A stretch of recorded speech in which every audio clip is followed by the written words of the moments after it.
কল্পতরু দিবস উপলক্ষে আজ কাশীপুর উদ্যানবাটিতে আয়োজন করা হয়েছে কল্পতরু উৎসবে। চলছে বিশেষ পূজা পাঠ ও মঙ্গলারতি। সকাল থেকেই ভক্তদের ঢল। শ্রদ্ধা জানাতে পুণ্যার্থীদের দীর্ঘ সারি চোখে পড়ে।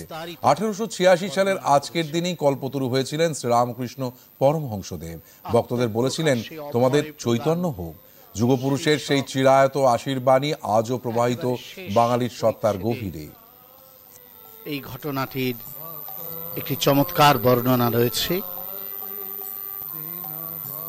আমরা সেই অংশটি পাঠও করব।